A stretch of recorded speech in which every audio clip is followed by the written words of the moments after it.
Thanks for taking the time to talk to us today. Thank you for having me. I imagine you're very busy right now with the iGaming Super Show just around the corner. How much are you looking forward to it? Oh, it's going to be great. It's the largest dedicated iGaming show in the world. So it's always really exciting to go. You see a whole bunch of new ideas, get to hang out with a whole bunch of great people. And because it's the Super Show, it combines a trade show with a betting show, with a affiliate show. And I mean, there's just so much going on, and it's basically the supply chain from beginning to end. So you get to talk to everyone along the supply chain, and anyone that wants to get into the business is showing up there too. So you even get to meet guys that kind of know gaming or kind of know internet, but are trying to get into internet gaming. So it's great. I'm really excited. Since UIGEA, Europe has been the focus of iGaming world, and has certainly been your focus with iGaming Business and of course Bluff Europe. However, as Bob Dylan famously sang, the times are a-changing.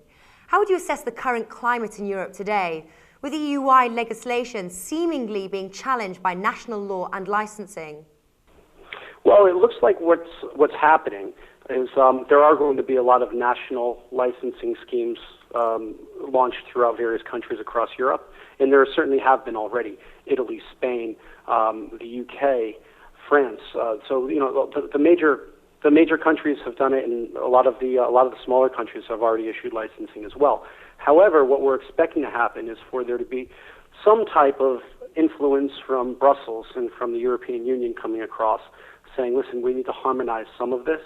So, for instance, you don't need to replicate player standards from one jurisdiction to another jurisdiction, because we're hoping that the EU will come out and say, okay, well, here's a common set of standards that everyone could abide by, and that'll just make regulations so much easier.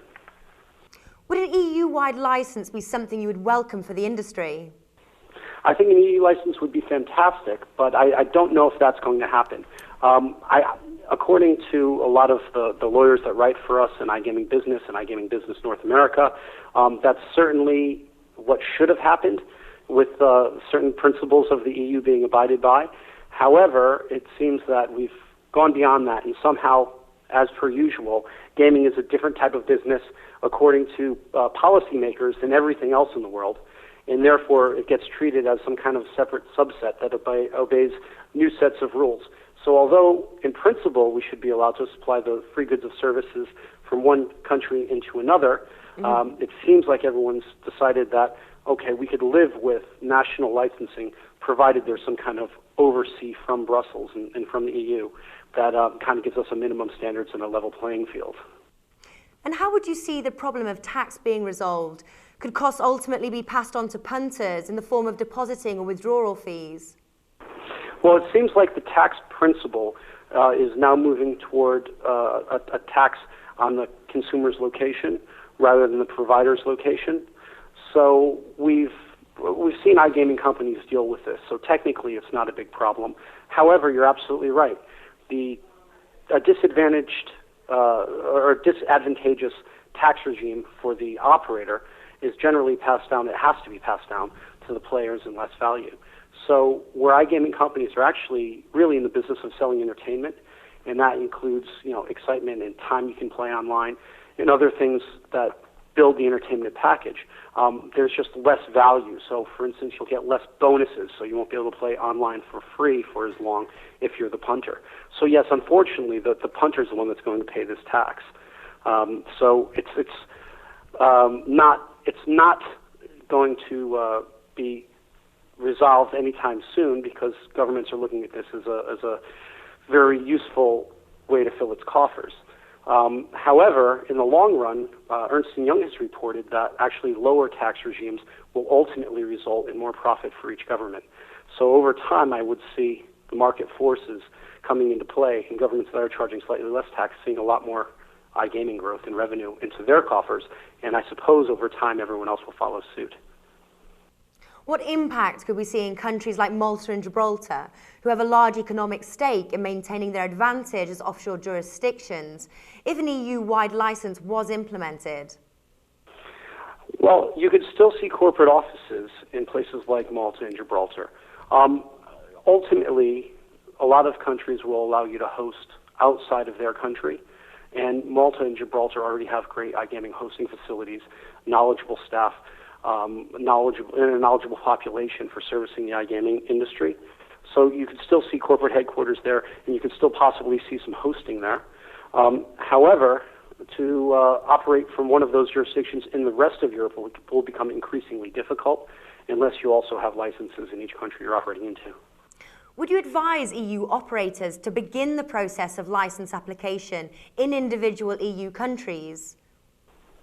I think that's a business decision for each individual operator, and if you have an advantage in a particular country, you then need to assess the potential of that market and then make a decision from there. I don't think it would be wise for anyone to go out and just buy up every license they possibly could, unless there's some kind of restriction on the ultimate number of licenses. For instance, as is proposed right now in Germany, with 20 sportsbooks licenses being recommended by the government. Now, Brussels has kind of come out and said, no, that would be actually an unfair advantage to the first 20 operators that applied. So this is actually against the principles of the European Union, so we shouldn't allow it. However, if that legislation does go through, in that instance, you might want to just grab one of these licenses because they're hard to come by. And when there's scarcity, there's always value in that license.